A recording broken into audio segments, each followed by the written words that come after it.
que não faça, e quando quiser colocar questões, use o chat ou a funcionalidade de perguntas e respostas.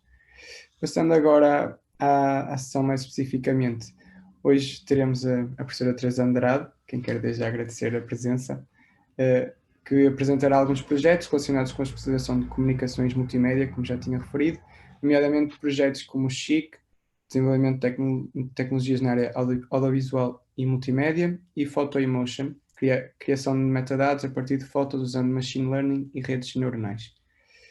Queria só fazer referência ao guia do CIP. Nós criámos um guia este ano, porque, como sabem, o curso vai sofrer algumas alterações no seu plano de estudos.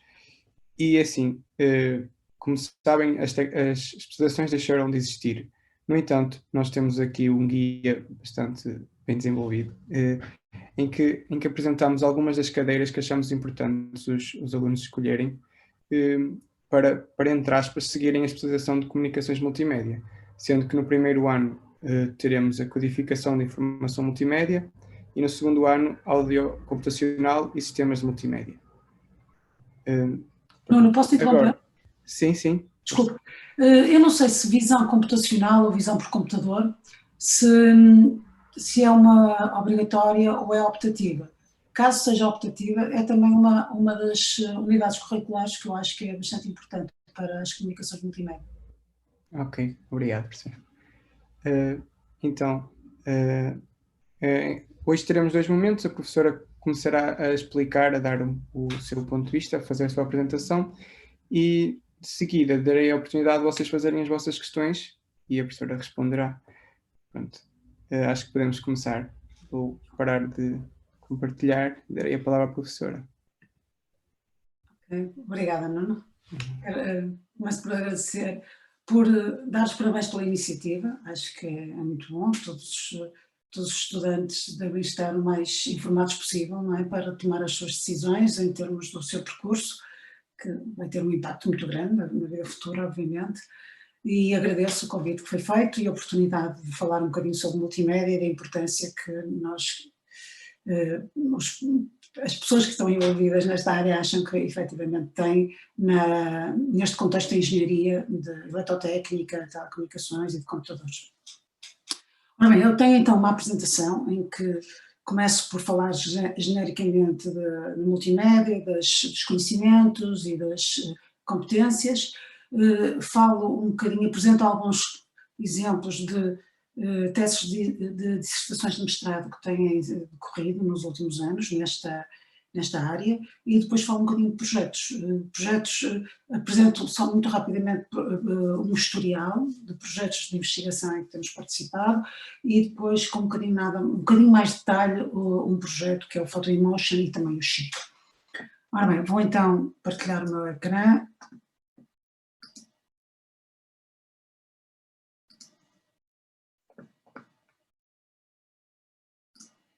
Conseguem ver? Sim, professora, conseguimos. Ok. Ora bem, começando por definir o que é multimédia. Quando se fala em multimédia, normalmente estamos a pensar no campo de estudo multimédia. Portanto, e aí essa definição que eu dou aqui na prática é adquirir os conhecimentos que permitam desenvolver tecnologias e determinar abordagens que contribuem para comunicar informação da forma mais eficiente possível, utilizando de uma forma integrada diferentes mídias, imagens, vídeo, som, voz, etc. Portanto, é isso que é este campo de estudo, é adquirir os conhecimentos que permitam depois fazer isto de uma forma o mais eficiente possível. Quando se fala em eficiência, está-se sempre a pensar no compromisso entre a qualidade e a utilização de recursos. Portanto, tentar minimizar os recursos que são utilizados, qualquer tipo de recursos, podem ser os recursos humanos, os recursos computacionais, os recursos de rede, etc. E maximizar a qualidade. E de uma forma, portanto, hoje em dia aquilo que se fala mais é a qualidade de experiência do utilizador. E para termos uma qualidade de experiência do utilizador, que é o objetivo final, é aquilo que interessa, é a qualidade de experiência do utilizador. Isso passa por ter sistemas que são mais eficientes e passa por observar diferentes aspectos de qualidade quando se está a utilizar os diferentes recursos, os recursos de rede, computacionais, etc. Não é? Portanto, aí é mais qualidade de serviço. Quando olhamos para o utilizador final, estamos já a falar de qualidade de experiência do utilizador.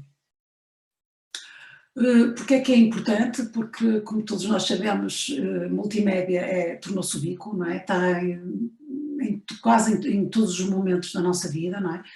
E, portanto, conteúdos multimédia são utilizados para tudo, não é? Na educação, em ambientes profissionais para comunicar produtos ou formas de trabalho, formas de produzir, etc. E nós próprios, e para entretenimento, e nas redes sociais, etc.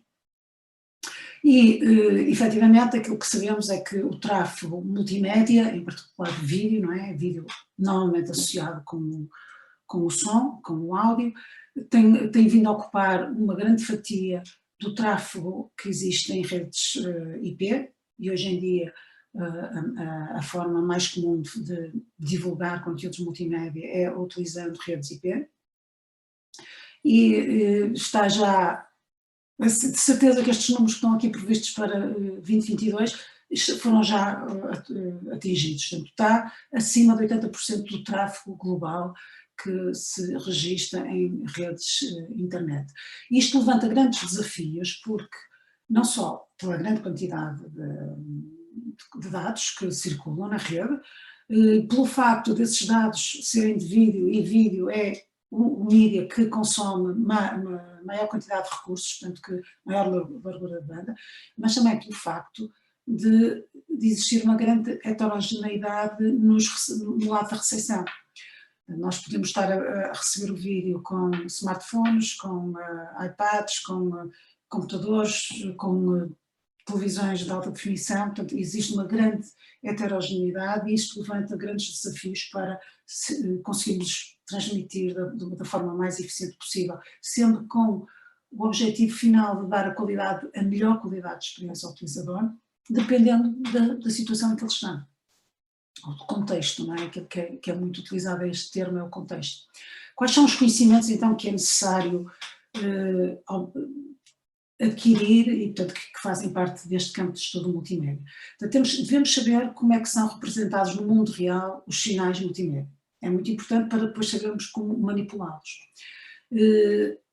Conhecer as principais técnicas que permitem fazer a análise dos sinais multimédia, e sempre que falamos em sinais multimédia estamos a pressupor que é o domínio digital, portanto são técnicas digitais de análise de sinais multimédia, e isto para variados fins, para conseguir transformá-los, melhorá-los, para conseguir comprimi-los, para conseguir analisá-los, extrair características e ser capaz de dizer o que é aquilo de uma forma automática, ou pôr o computador a gerar anotações.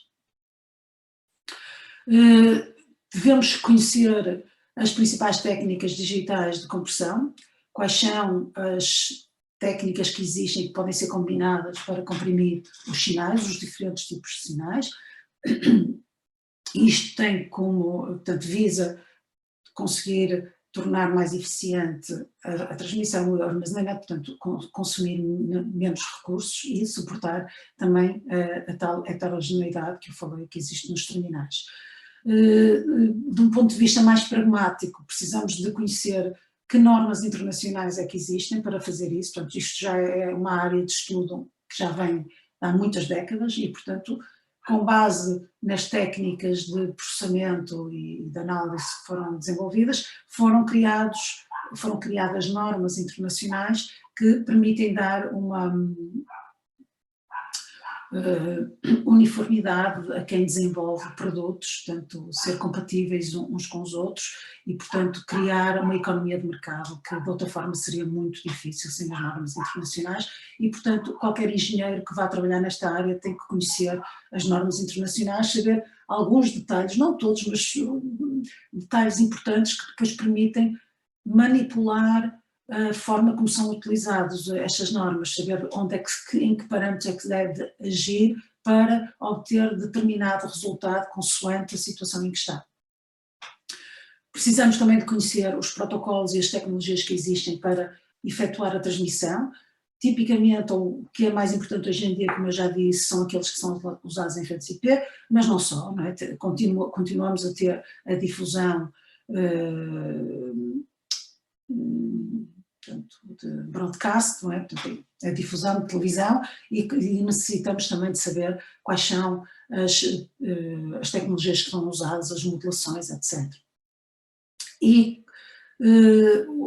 uma coisa que é extremamente importante é conhecer os princípios de usabilidade, de forma a garantir que a qualidade de experiência do utilizador vai ser maximizada. Eu não disse, mas sempre que me quiserem interromper, estejam à vontade, está bem?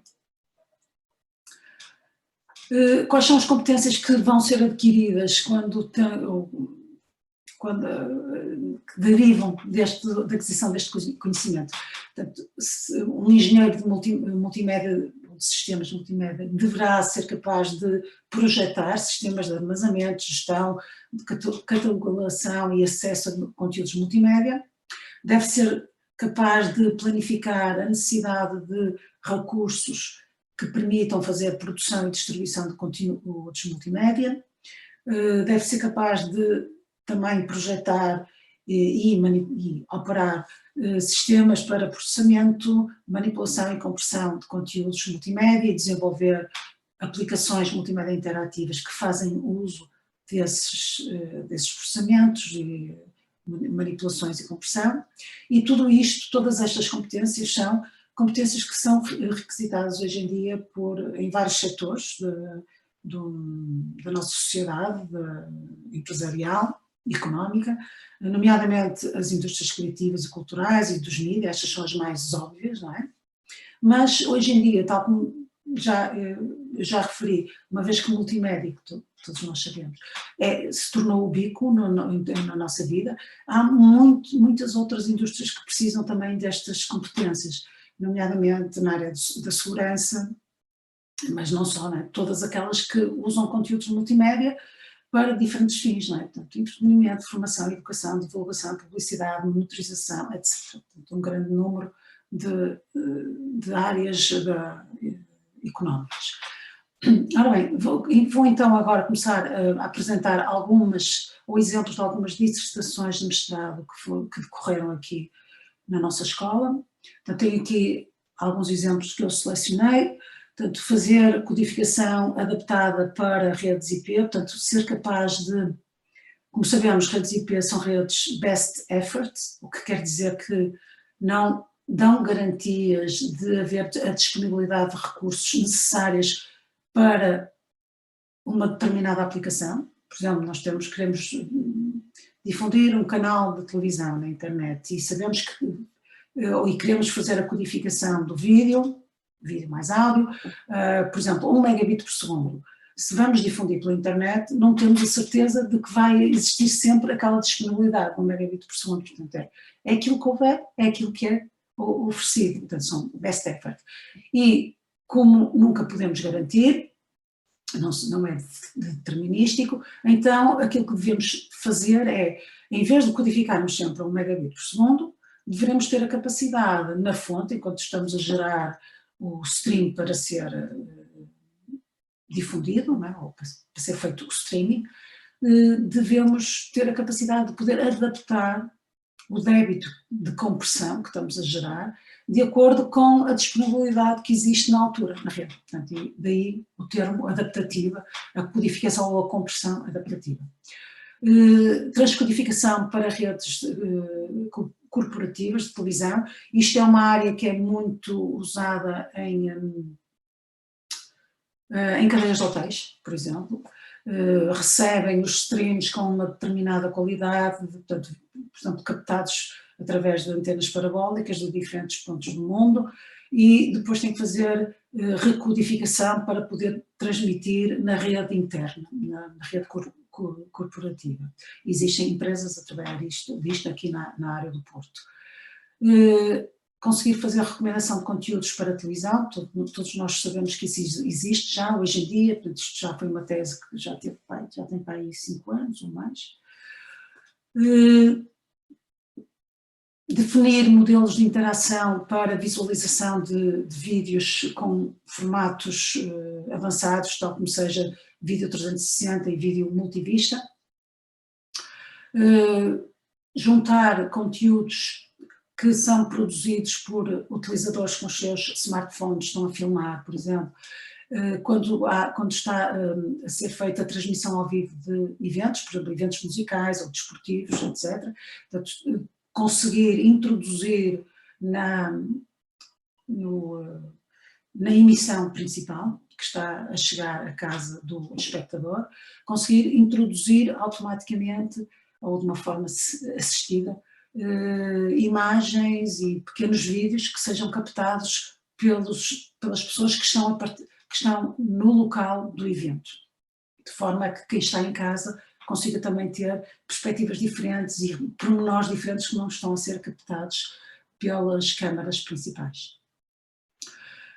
Depois, indo agora para uma área um bocadinho mais específica, dentro de um estúdio de produção de televisão, fazer a virtualização desse estúdio, ou seja, conseguir que um produtor de televisão consiga decidir fazer comutação de câmaras, por exemplo, de diferentes capturas, sem estar no local, portanto, tudo isso através de uma interface web. Mas depois também há áreas que já são mais, um bocadinho, que já não estão tão conotadas com multimédia, mas que precisam dos conhecimentos que foram adquiridos nesta área, como seja a utilização de visão por computador para veículos autónomos, não pilotados, mas também para veículos pilotados, para assistir o condutor, análise de imagem e de vídeo para aplicações de vigilância, isto é extremamente utilizado. Fazer, aqui voltamos novamente à área da televisão e da produção assistida, permitindo introduzir algumas técnicas, nomeadamente técnicas de áudio e de vídeo fingerprinting, portanto, criar pequenas marcas, não é, que estão associadas a excertos de vídeo e excertos de áudio, para rapidamente quem está a fazer a produção dos conteúdos ser capaz de localizar os períodos onde há publicidade, para que seja possível, por exemplo, personalizar a publicidade, retirar aquela e introduzir uma nova, sem ter que estar a pesquisar a sequência toda de vídeo, vai diretamente aos pontos. E isto também tem a ver com a inserção de publicidade personalizada. Portanto, uma coisa que era a tese anterior, áudio e vídeo fingerprinting, é desenvolver técnicas que depois vão permitir rapidamente identificar instantes particulares numa sequência de vídeo e depois ter sistemas que são capazes de usar isso para fazer então a inserção de publicidade personalizada. Depois uma coisa assim um bocadinho também mais diferente, está mais ligada com a parte artística, porque também há muitos destes conhecimentos podem ser usados na parte artística, portanto uma tese, uma dissertação de mestrado, em que aquilo que fez foi análise de imagem para extrair características-chave para conseguir fazer a transferência de estilo. Isto pode ser aplicado, por exemplo, a quadros, para transferir o estilo de um determinado pintor para uma fotografia, por exemplo, e a fotografia fica como se tivesse sido pintada por aquele pintor. E, por exemplo, outro tipo de tese que foi desenvolvida e que também tem um bocadinho mais a ver com a criatividade, foi a utilização da realidade aumentada para desenvolvimento de uma aplicação que está aplicada à área do turismo e da herança cultural. Ora bem, agora dando algumas imagens, porque só texto torna-se um bocadinho difícil de imaginar. Portanto, esta aqui é uma que está associada a um projeto de investigação, a um dos projetos de investigação que estava indicado, que é o projeto Chic. Isto foi uma dissertação que permitiu desenvolver um bocadinho, uma parte do sistema que foi desenvolvido nesse projeto. Neste caso era para permitir então juntar conteúdos gerados pelos utilizadores que estão presentes num determinado evento à programação principal. E para isso foi necessário desenvolver aquilo que está ali designado de Web-Based GUI, que portanto foi, na prática foi uma estação de controlo para o produtor de televisão, em que recebia streams captados pelos utilizadores com os seus smartphones, né, que aparece do lado esquerdo. Foi necessário também projetar toda a parte de comunicações, os protocolos a utilizar para estabelecer a comunicação entre os utilizadores e esta estação de controlo, e depois uma parte também de interface gráfica em que permitia ao produtor ver os vários streams que estavam a chegar dos diferentes utilizadores, até comunicar com o utilizador dizendo isso é muito interessante o que estás a filmar, mas vira-te um bocadinho mais para a esquerda, ou tenta fazer zoom, ou vira-te para a direita, etc. Portanto, foi necessário também olhar para esses aspectos de comunicação bidirecional. Portanto, isto aqui, já agora posso falar um bocadinho do projeto Chic. O projeto Chic é um projeto que acabou agora em dezembro de 2020. E desculpem, e portanto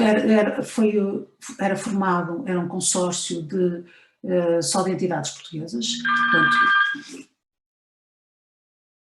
desculpem, tinha-me esquecido, bem,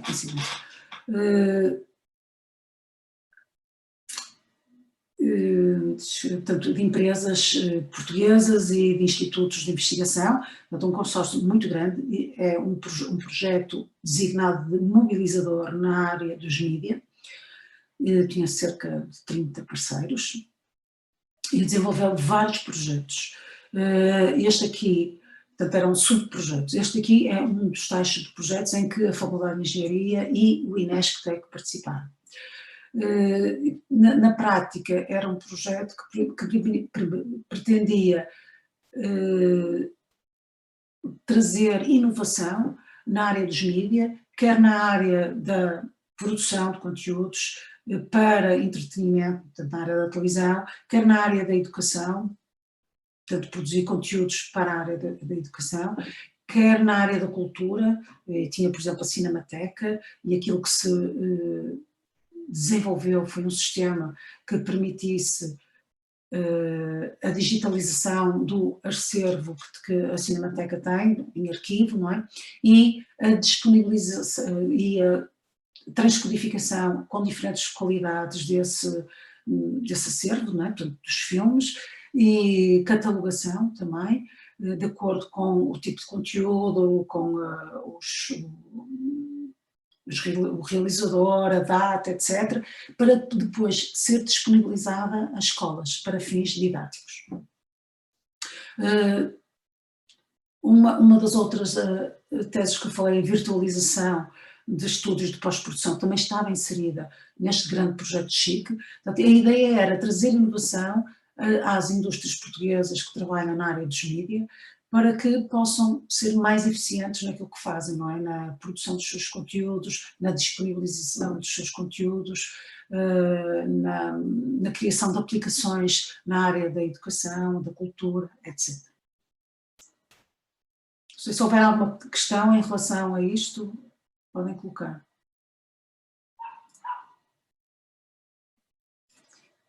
Não está a correr tudo bem? Não tem havido problema nenhum? Não. Ótimo, sim, senhor. Muito bem, passando para outra, esta aqui, portanto, visitas culturais contextualizadas usando realidade aumentada, também estava inserida no projeto Chic, esqueci-me de falar sobre isto. Portanto, tínhamos também empresas mas eu falei na área cultural, não é? Que desenvolvem aplicações de realidade aumentada e de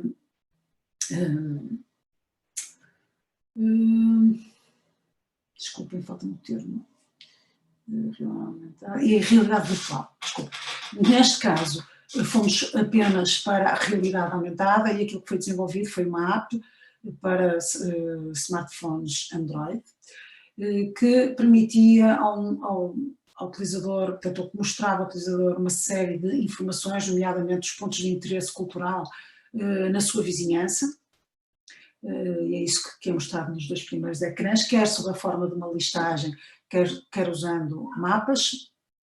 Permitia depois uma interação do utilizador selecionando o ponto de interesse que desejava visitar, e depois automaticamente, e depois eram-lhe dadas indicações sobre como chegar até aquele ponto, sobre do ponto onde estava, no local onde estava, e depois quando chegava a esse ponto de interesse, neste caso aquilo que estamos a visualizar é a Torre dos Clérigos, a aplicação automaticamente detectava que o utilizador já lá estava e fornecia-lhe como realidade aumentada conteúdos suplementares. Aqui é um exemplo muito simples, é apenas uma fotografia, mas podia ser vídeos, áudio, e para além do mais, tinha outra componente, que é a componente do contexto. A app, nesta altura, quando o utilizador chegava à Torre dos Clérigos, detectava se existia muito barulho, muito ruído, podia estar muito trânsito, por exemplo, e nesse caso apresenta ao utilizador apenas conteúdos visuais, portanto não apresenta a parte do som. Se detectasse que não havia ruído, já podia apresentar o som. Se detectasse, por exemplo, que havia muita luminosidade, o sol muito brilhante, e portanto que poderia afetar a visualização de texto, não apresentava texto e convertia o texto para som. Portanto, esta tese abordou um conjunto de desafios muito grandes e que implicavam os conhecimentos na área de multimédia em diferentes áreas, mas não só de multimédia, de redes, etc. Visão por computador em veículos pilotados para assistir o condutor. Aqui também foram abordados essencialmente 2 grandes aspectos que têm a ver com multimédia. Portanto, era a aquisição de imagem, portanto, a utilização de uma câmara no veículo e a aquisição do vídeo em frente ao veículo. Uma vez adquirido esse vídeo, fazer a análise para detectar se existia alguma coisa à frente, portanto, nomeadamente obstáculos, carros, etc. E depois também, portanto, isto é um aspecto, análise, para detecção, não é? Identificação de regiões, e depois a compressão do vídeo para poder transmitir, desculpem, deixem-me contextualizar melhor isto. Portanto, como vocês podem ver na figura, temos 2 veículos que estão assinalados com os triângulozinhos, não é? Um dos veículos, que é o da frente neste caso, é um caminhão. É o veículo que vai à frente e é o designado veículo ativo, e esse veículo é que capta as imagens e vai ver se está alguma coisa à sua frente ou não, não é? No seu campo de visão. E a ideia é, portanto, fazer reconhecimento e transmitir estas imagens que estão a ser captadas para o veículo que vai atrás. Portanto, para além de conhecimentos de multimédia, tem também conhecimentos de comunicação entre veículos, portanto, e protocolos que existem para fazer isso, e portanto que já sai fora da área de multimédia. Mas, portanto, os desafios em multimédia, então, era como eu estava a dizer, a aquisição da imagem e análise para a identificação de objetos, e depois a compressão para transmissão para o veículo de trás, que é o designado veículo passivo. Portanto, havia aqui 2 desafios. E foi desenvolvido, portanto, um sistema bastante complexo. Portanto, esta dissertação também foi uma dissertação que abordou várias áreas, não é? E entre as quais, portanto, a área de vídeo.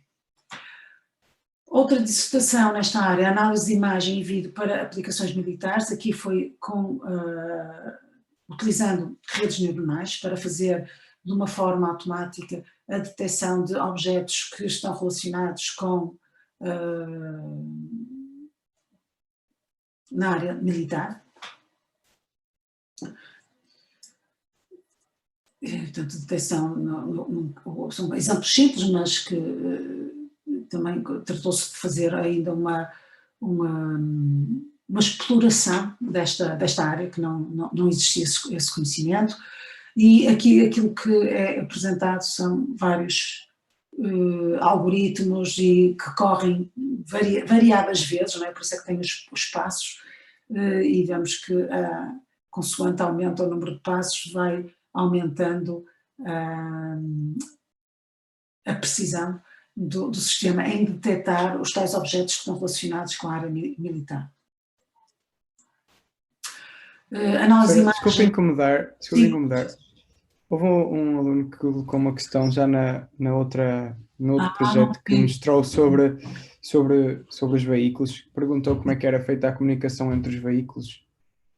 Portanto, usadas, portanto, os detalhes desta área, quer dizer, não sei de cor, não é? Porque não era a minha área, eu era uma das orientadoras, depois tínhamos outro orientador, que era o professor Pedro Dorei, para a área das comunicações interveiculares. Mas existem, portanto, protocolos já bem especificados para essa área. Eu depois posso disponibilizar mais informação, está bem? Agora, assim, de repente, não tenho, mas existem protocolos muito bem definidos para fazer esse tipo de comunicação entre veículos. Peço desculpa, não consegui dar mais detalhes, mas se portanto, o estudante que está interessado tem o meu contacto, basta mandar-me um e-mail a pedir mais informações e eu mando-lhe de volta, está bem? Ok, obrigado. Tá. Esta dissertação também na área militar, aquilo que explorou foi a utilização de técnicas de análise tradicional de imagem e de vídeo, tal como a utilização de, por assim dizer, filtragens, não é? Transformadas, fazer fusão de imagens, fazer agrupamentos, clustering, para conseguir identificar objetos ou pessoas relacionadas com a área militar que não eram visíveis a olho nu em imagens reais. Portanto, do lado esquerdo vocês veem uma imagem, uma fotografia tirada com uma câmera normal, em que é muito difícil, ou praticamente é quase impossível, ver que está ali um soldado.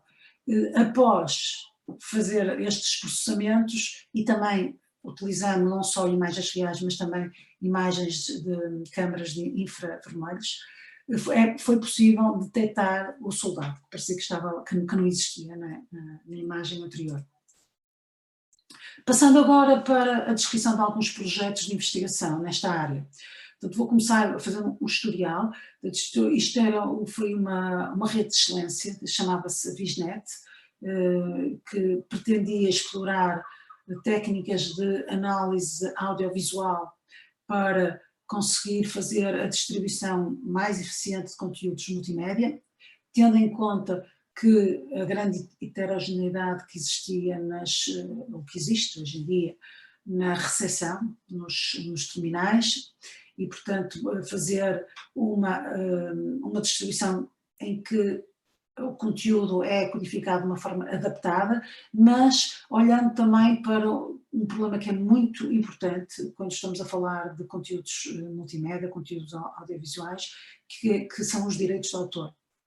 Portanto, aqui quando se fala em governance, está-se a falar na gestão dos direitos de autor e desenvolver mecanismos que são acoplados ao conteúdo digital e que permitem fazer um controlo da forma como estão a ser consumidos os conteúdos, se estão a ser consumidos de acordo com os direitos de autor. E para isso foram desenvolvidos esquemas de metadados, que é também uma parte muito importante do multimédia que eu acho que me esqueci de referir, quer dizer, tinha lá nos slides, mas depois não falei sobre isso. É uma área muito importante, é a anotação, os metadados. Porquê? Porque hoje em dia os dados multimédia, audiovisuais, estão espalhados por todo o mundo, em servidores, em arquivos, etc. E se não tiverem palavras-chave associadas, não é? Anotações, metadados, é como se não existissem. Os motores de pesquisa não os conseguem encontrar e, portanto, metadados é extremamente importante. E, mais ainda, metadados que estejam normalizados, que sejam standardizados, normalizados, é a palavra em português. Porque se tivermos as anotações, cada um faz as anotações da sua maneira, usa uma palavra, podemos usar várias palavras para caracterizar o mesmo conteúdo. não é? Se cada um usar as suas e guardá-las num ficheiro Excel, guardá-las num ficheiro de texto, guardá-las da forma que quiser, os motores de pesquisa podem não conseguir identificá-las, interpretar esses metadados. Por isso é muito importante também que existam normas internacionais abertas, possam ser utilizados por todos e que depois permitam essa uniformização do acesso à informação audiovisual. E é aqui que entram, por exemplo, as normas que estão ali indicadas em baixo do lado esquerdo, o MPEG 7 e o MPEG 21. Vocês estão habituados a ouvir falar do MPEG 4, não é? Ou do MP3 e por aí fora, que são normas de compressão mídia. Mas o MPEG, o grupo MPEG, também desenvolveu normas para metadados e essas normas são, por exemplo, o MPEG 7, que especifica esquemas para caracterizar conteúdos multimédia, mas não só, também, por exemplo, características do ambiente de consumo do utilizador, por exemplo, dizer se o utilizador tem dificuldades de visualização, por exemplo, é daltónico, ou se não consegue ouvir, por aí fora. Portanto, e isso está tudo normalizado. O MPEG 21, também desenvolvido pelo MPEG, vai um bocadinho além disto do MPEG 7, tem um âmbito ligeiramente, contempla algum destes aspectos, nomeadamente os aspectos do utilizador e dos terminais. Portanto, isto é um terminal que tem um ecrã com determinadas dimensões, por exemplo, ou com uma determinada capacidade de computação, etc. Mas aborda também os direitos de autor. E por isso é que está aqui referido neste slide. São também, quando queremos fazer pesquisa de conteúdos e conseguir estabelecer relações entre conteúdos que estão anotados, que tenham palavra-chave, é também comum nesta área usar ontologias. As ontologias também, há ontologias que foram, por assim dizer, normalizadas, especificadas, nomeadamente pelo W3C, que é um organismo que publica especificações e normas para a web, né? que, por exemplo, as especificações que existem e que são úteis neste caso para conseguir automaticamente estabelecer conteúdos baseados nos seus metadados, é o RDF, o Resource Description Framework, e o OWL, que é Ontology Web Language, e que foram desenvolvidos pelo W3C, e este projeto europeu explorou essas tecnologias.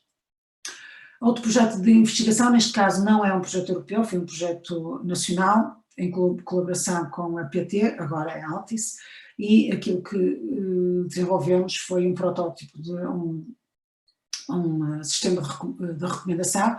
Uma das teses que eu falei de dissertação foi encaixada aqui neste projeto, portanto foram utilizados os resultados dessa tese, portanto neste caso era para a MEL, não é? Porque era o serviço que a PT tinha na altura de IPTV. Outros projetos de investigação, neste caso ligados com alunos de doutoramento, permitir recomendar conteúdos multimédia a utilizadores móveis, portanto com smartphones, de acordo com a situação em que ele está, e portanto é preciso identificar a situação em que ele está, encontrar conteúdos que estão relacionados com aquilo que ele gosta, por exemplo, com o seu perfil, ou com o local onde ele está, ou com aquilo que ele está a fazer.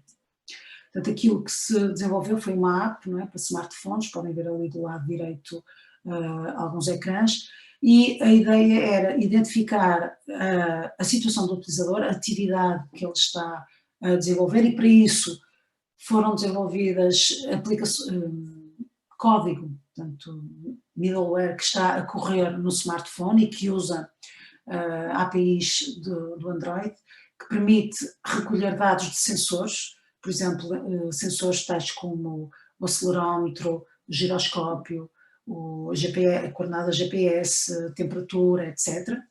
Depois tratar esses dados usando técnicas de aprendizagem máquina para conseguir, com base nesses dados todos, inferir a atividade que o utilizador está. Se está a andar, se está parado, se está sentado, se está a correr, se está dentro de um carro, portanto, dependendo da velocidade, etc. E depois fazer inferir essa atividade, ir criando também um perfil das preferências do utilizador em termos de consumo de conteúdos multimédia e depois conseguir pesquisar conteúdos, fazendo uma filtragem de acordo com as suas preferências e de acordo com a situação em que ele está. Por exemplo, se ele está sentado a uma secretária, não lhe vamos recomendar conteúdos de lazer, não é? Música até podia ser, porque há muita gente que gosta de trabalhar a ouvir música, não é? Mas filmes, não é? Não faz sentido.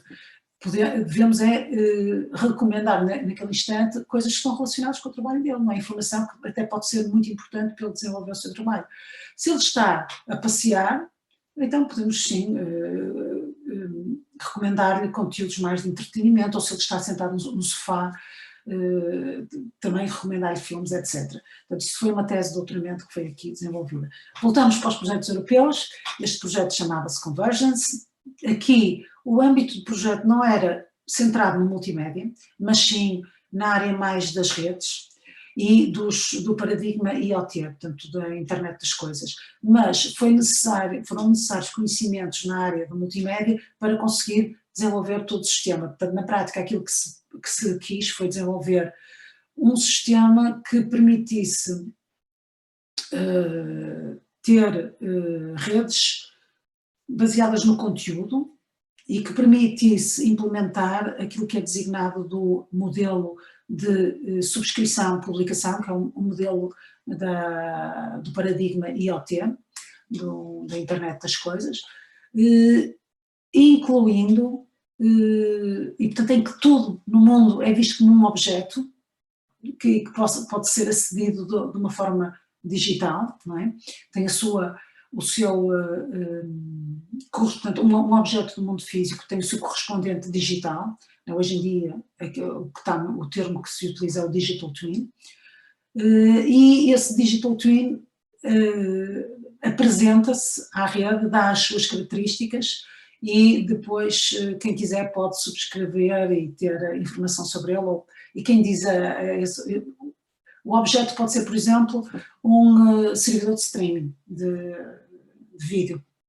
E, portanto, entram aqui também conhecimentos de multimédia e de anotação. Portanto, aqui é muito importante estar tudo muito bem anotado. Um dos casos de estudo foi na área da educação, portanto, em que existiam conteúdos que iam sendo publicados pelo professor, não é? De vários tipos, e o estudante também podia publicar comentários ou dúvidas e podia subscrever, portanto enviar os comentários, mas também subscrever aos conteúdos do utilizador, do professor. Portanto, isto no âmbito do projeto europeu. Novamente, voltando a projetos nacionais, com empresas, nomeadamente com a Microsoft, foi desenvolvido um sistema que explora a utilização de conteúdos mais avançados. Deixa-me ver a hora, porque se calhar já é tarde, deixa-me acelerar. Portanto, neste caso, conteúdos multivista, em que a aquisição, podemos ver do lado mais direito, quer na imagem da esquerda, quer na imagem da direita. O multivista portanto, é um formato avançado de vídeo que implica ter várias câmaras a filmar a mesma cena de diferentes ângulos. E tipicamente o multivista usa também o 3D, portanto cada perspectiva que está a ser adquirida da cena usa duas câmaras, que é para ter o estereoscópico que dá origem ao 3D. Então aquilo que nós desenvolvemos foi explorar esses formatos para... e normalmente como é que o utilizador consegue navegar nessas vistas. Portanto, existem várias vistas, várias perspectivas à sua disposição, e aquilo que é comum é o utilizador usar o rato, por exemplo, para navegar na cena e dizer, ok, quero ver mais sobre esta perspectiva ou mais sobre aquela. O que nem sempre é muito prático. Depende da situação em que estamos e do tipo de terminal que temos. O rato pode não existir. E, portanto, neste projeto aquilo que nós desenvolvemos foi um sistema que permitia automaticamente detectar o foco de atenção do utilizador na cena e apresentar-lhe a nova perspectiva de acordo com esse foco. Portanto, aquilo que vocês veem do lado direito em baixo é o terminal do utilizador com uma câmera, portanto usamos uma webcam que detecta o foco de atenção porque detecta a face do utilizador, a posição do utilizador e detecta também os olhos. E com base nisso vai dando instruções para trás, para o servidor, para dizer agora dá-me esta perspectiva, agora dá-me esta, por aí fora. Portanto, sem que o utilizador tivesse que usar nada, nem rato, nem teclado, nem nada. Portanto, aqui é outra ilustração desse mesmo projeto. Portanto, em que vemos do lado esquerdo a necessidade de adquirir com várias câmaras, codificar, etc. E ter um sistema no servidor que permite depois receber pedidos do cliente e selecionar as diferentes perspectivas consoante são pedidas, não é? E do lado direito a tal webcam e um sistema que está a correr no terminal que faz processamento dos dados que são adquiridos pela câmara. Outro projeto de investigação, neste caso foi com o público, e aquilo que desenvolvemos foi um sistema de compressão adaptativa para transmitir pequenos vídeos para smartphones de acordo com a disponibilidade de rede. Aqui, a figura, aquilo que pretende indicar é do lado direito a disponibilidade da rede que existe, portanto quando estão as barras muito grandes quer dizer que existe muita disponibilidade da rede, portanto há pouca gente ligada na rede, não é? E portanto há muita largura de banda disponível, podemos enviar uma imagem de alta definição, um vídeo de alta definição.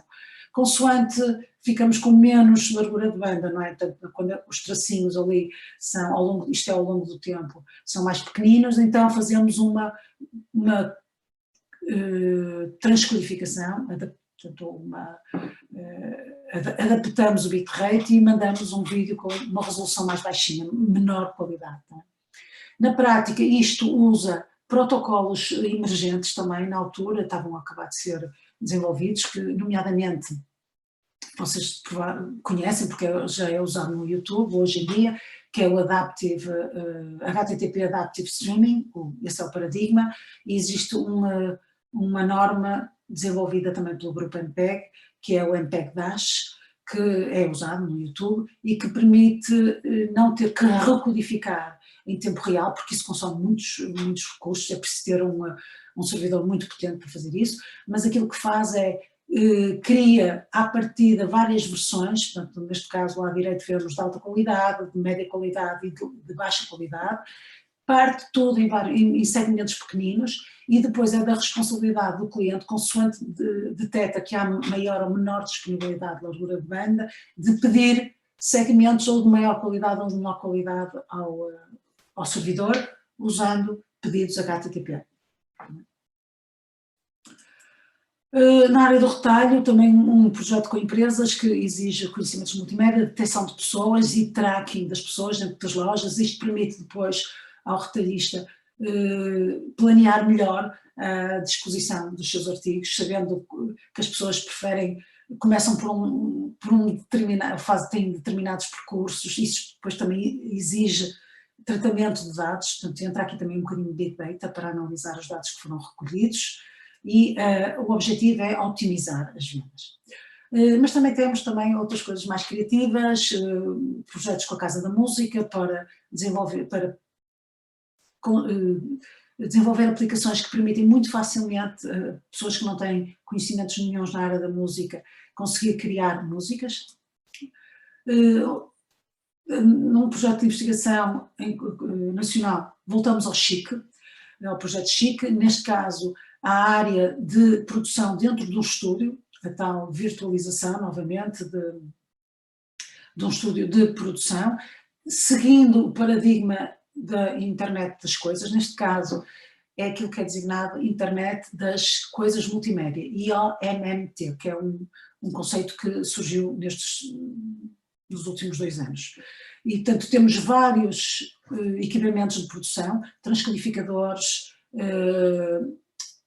comutadores de vídeo, comutadores de áudio, câmaras, servidores, arquivos, etc. Temos o produtor, ali é identificado como o agente da interface gráfica que é oferecida a um produtor, e o produtor consegue manipular todos estes equipamentos de uma forma remota, porque subscreve os serviços de cada um destes equipamentos de rede, e porque temos também aquilo que é designado do broker. Isto é, portanto, um agente que faz de mediação. Isto é um elemento que existe sempre no paradigma IoT. E, portanto, desenvolvemos uma pequena infraestrutura com um computador de vídeo, uma câmara, na prática, ali que está designado de Input Distributor, um computador de áudio, um servidor, que é o File Distributor, e um dos cenários de aplicação foi a produção em tempo real para a área da educação, em que tínhamos 2 professores em pontos remotos, portanto, em que havia 2 fluxos de vídeo, e automaticamente o produtor remoto podia comutar entre os 2. Eu acho que já estamos muito atrasados, vou entrar no último projeto, que é o projeto europeu designado de Photo Emotion. Aquilo que pretende é fazer pegar numa fotografia e, de uma forma automática ou assistida, criar uma história multimédia com efeitos a partir dessa fotografia, mas que esses efeitos não sejam quaisquer. Porque existem aplicações que vocês sabem, não é? Que nos permite no Facebook pôr determinados tipos de efeitos em imagem, mas e sendo o próprio utilizador, não é, que vai comandar esses efeitos, ou então o próprio Facebook gera um vídeo de uma forma automática, não é? Aqui aquilo que se pretendeu foi analisar a fotografia e perceber que conteúdo é que a fotografia tem. Ter também a capacidade de saber em que circunstâncias é que a fotografia foi tirada. Isto é o contexto da situação. As coordenadas GPS, barulhos que existiam na altura. Portanto, usamos os sensores do smartphone. E criar a história usando essa informação. Portanto, é uma história que está adaptada ao conteúdo e ao contexto da fotografia. Portanto, é bastante mais interessante do que ter essa história com os efeitos de uma forma qualquer. Portanto, é uma forma contextualizada. Portanto, aquilo que implicou foi desenvolver ferramentas que tiravam as fotografias e ao mesmo tempo adquiriam o contexto da situação. Voltamos um bocadinho atrás já àquela tese de doutoramento, não é? Que faz a aquisição de sons, ambientes, e da tese de mestrado também, sons ambientes, coordenadas GPS, temperatura, outras coisas. Portanto, é capaz de, por exemplo, detectar se o barulho é, por exemplo, de uma explosão. Os resultados, a área de aplicação é fotojornalismo, área de criação de vídeos para a área da moda, e também para divulgação, e criação de vídeos para a área de eventos culturais, etc., também para divulgação, para promoção. E, portanto, o que é que eu estava a dizer? Desculpem, perdi um bocadinho o fio à meada. Os conhecimentos que eram necessários, então, da parte da multimédia seriam, então, manipular os dados de contexto, por um lado, nomeadamente o som, identificar se tratava, por exemplo, de uma explosão. Em fotojornalismo isto é comum, não é? De jornalistas que estão em ambientes de guerra, etc. Ou barulho de uma multidão, por exemplo, pode ser um evento desportivo ou de outro tipo, ou música, se for um evento musical. Portanto, e conseguir classificar esse tipo de som. Isso é feito tanto com base em dados que são adquiridos na altura em que é tirada a fotografia. Quais outros conhecimentos multimédia necessários? É, depois da fotografia ter sido tirada, conseguir automaticamente identificar objetos. Portanto, isso foi feito utilizando redes neuronais, mas também foi desenvolvida uma ferramenta com uma interface gráfica bastante avançada, digamos, que permitia ao utilizador, portanto, o fotógrafo, por exemplo, o fotojornalista, ou quem estava a tratar dos eventos, por exemplo, de visualizar as anotações que tinham sido automaticamente feitas, portanto, que objetos é que tinham sido reconhecidos, de ajustar alguma coisa que não estivesse bem, mudar algumas tags ou introduzir mais. Isso é o que nós chamamos de Assisted Annotation Tool. E, finalmente, foi necessário ter também conhecimentos na área de multimédia para introduzir os tais efeitos e criar a história multimédia. Portanto, isto é um exemplo da detecção de objetos na área da moda.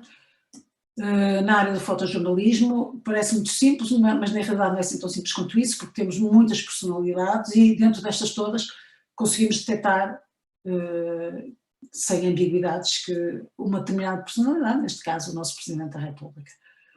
E, portanto, isto aqui é também muito utilizado na área da criação de histórias multimédia, baseadas histórias multimédia, que hoje em dia está muito em voga, que é o Multimedia Storytelling. E para acabar, se ainda tiver tempo, tenho um pequeno vídeo que vos mostra alguns dos resultados deste projeto.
E deixo-vos um slide em que tenho a indicação de algumas das empresas que têm vindo a colaborar connosco nestes projetos que eu fui apresentando, mas só aqui em Portugal, portanto não pus as empresas estrangeiras europeias.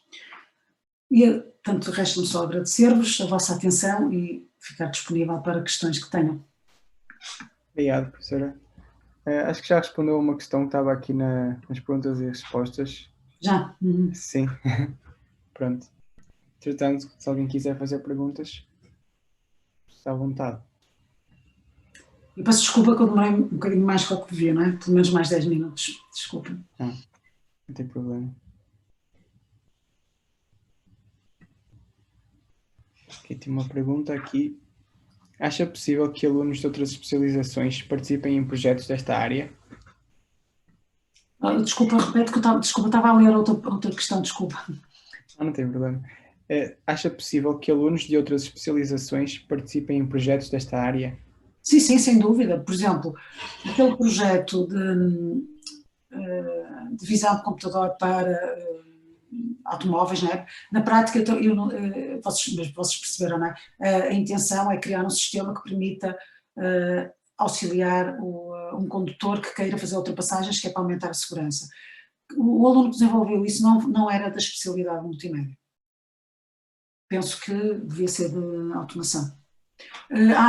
Há muitos alunos de automação, no entanto, que vêm fazer pelo menos uma cadeira de multimédia, que é a cadeira de codificação de informação multimédia. Tenho sempre pelo menos 5, 6 alunos de automação que vêm, e depois alguns desenvolvem dissertações que entram também um bocadinho com multimédia. A Ana Isabel perguntou qual seria a cadeira com a reestruturação do curso. Tenho que ver, mas há uma cadeira que é Sistemas Multimédia, que existe hoje em dia, não é? Mas que a intenção é reestruturá-la completamente, mas é de um ponto de vista pragmático. Portanto, não dá as bases de machine learning e de redes neuronais, mas sim das ferramentas que existem, que podem ser utilizadas, e das redes que existem, não é? Já pré-treinadas ou não, que podem ser utilizadas para fazer análise de imagem e de vídeo. E, portanto, vamos introduzir isso nesta cadeira de sistemas multimédia. Mas, tenho quase a certeza absoluta, mas agora não tenho aqui o plano da revisão curricular, que vai existir uma cadeira dedicada apenas a aprendizagem máquina ou inteligência computacional, ou assim qualquer coisa. Mas a Ana Isabel, se não se importa, manda-me um e-mail e eu respondo, está bem, já com a indicação mais concreta. Sim. Ok. Tinha outra questão que é: qual é o perfil dos alunos escolhidos para os projetos de investigação e quais as skills que já devem ter de antemão? Ora bem, normalmente estes projetos em que eu participo, via faculdade e via Inestec, desejamos sempre que os alunos tenham conhecimentos na área da compressão de audiovisual. Porque se tiverem esses conhecimentos, quer dizer que sabem manipular os sinais. Portanto, é sempre desejável que tenham esses conhecimentos. Depois, os outros conhecimentos são conhecimentos que eles adquirem nas UCs obrigatórias. Portanto, é muito importante ter conhecimentos na área, nem que sejam genéricos, na área das redes IP, por exemplo, não é?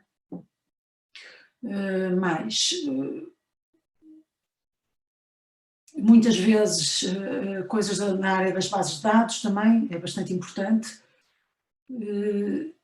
mas tipicamente o requisito é que tenham alguns conhecimentos na área da compressão de vídeo e de áudio. Okay. Tinha outra questão. O que deve esperar um aluno que escolha seguir o modelo de cadeiras do aluno de multimédia em termos de modelo de aulas? Mais prático, mais teórico ou equilibrado? Ora bem, nesta altura é equilibrado. Temos realmente, embora digo-vos que há cadeiras que têm o peso da parte prática é bastante maior do que o peso do exame. Eu creio que a tendência vai ser para se tornar ainda mais prática, nomeadamente com a tal cadeira de sistemas multimédia, embora, por exemplo, a cadeira que hoje em dia se chama PSIN, Processamento e Codificação de Informação Multimédia, que aborda quer a parte mais da análise, quer a parte da compressão, é uma cadeira que é um bocadinho mais teórica, não é? Tem muitos trabalhos, mas o peso do exame ainda é um bocadinho superior ao dos trabalhos, se não me engano é 60-40. Vai-se transformar na cadeira que é Codificação de Informação Multimédia, portanto a parte da análise sai, porque fica na cadeira de visão computacional ou visão por computador ou qualquer coisa que é deste género, também. Mas penso que é capaz de continuar sempre um bocadinho mais teórica, porque tem muitos conceitos que é necessário aprender, e depois a parte prática é para terem uma experiência hands-on, né, dos efeitos dessas técnicas de compressão. Mas eu acho que vai continuar assim um bocadinho mais para a teoria, mas mais ou menos balançado. Agora a parte de sistemas multimédia, eu acho que vai ser praticamente tudo prático. Vai ter pouco de teoria. Obrigado. Uma pergunta: em que empresas se podem inserir os alunos da especialização de multimédia? Tenho receio que não exista saída e que escolher essa especialização não seja uma mais-valia.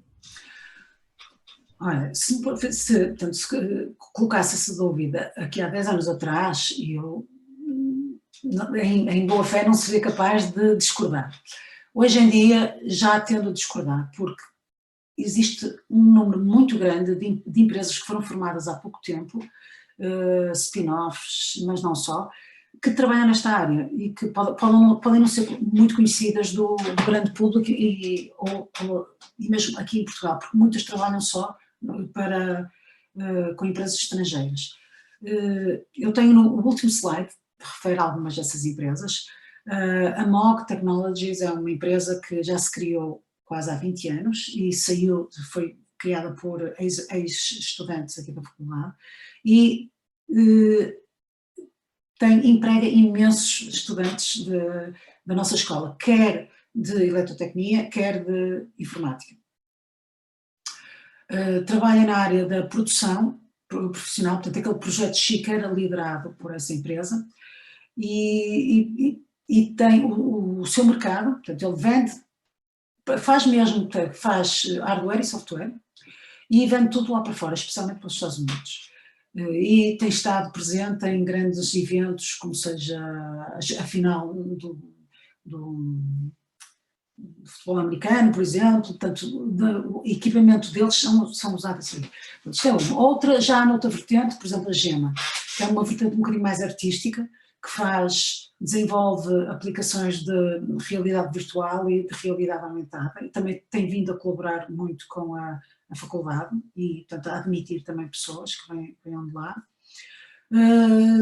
Outra empresa que também tem admitido estudantes e até quer mais e não arranja, que é Anónios, e Anónios é a tal empresa que era responsável pelo projeto de TV corporativa, que eu falei, e esses estão sempre interessados em admitir pessoas. A Altice precisa sempre também de engenheiros com o nosso perfil, portanto eles têm um grande laboratório de investigação aplicada, mas em que as pessoas que estão lá são mesmo contratados, não é?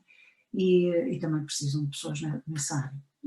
Mas temos outras empresas mais pequeninas, por exemplo a MediaGaps trabalha também em desenvolvimento de soluções de software para produção de alta qualidade, de televisão.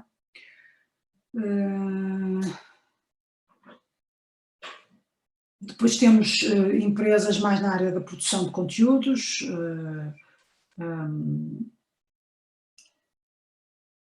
o Canal 180, por exemplo, Porto Canal, também é uma empresa que tem colaborado connosco, o Público hoje em dia, porque também está um bocadinho mais virado para os conteúdos multimédia. Ora bem, existem outras de certeza, não é? Outras empresas, por exemplo, nós, também têm muitos engenheiros que têm perfil na área do multimédia, não é? Porque eles... pois, realmente, ainda bem que falei de nós. Há muitas empresas de desenvolvimento de aplicações, de apps, para fornecedores de IPTV. Portanto, quaisquer fornecedor de IPTV precisa de engenheiros com o perfil da multimédia, mas não só. Depois tem várias empresas satélite, agora não me lembro do nome, mas há algum, já trabalhamos com uma que está sediada na área de Estarreja, na área de Coimbra, que desenvolve as apps para nós, por exemplo. Pronto, provavelmente haverá outras, não é? Mas eu acho que isto...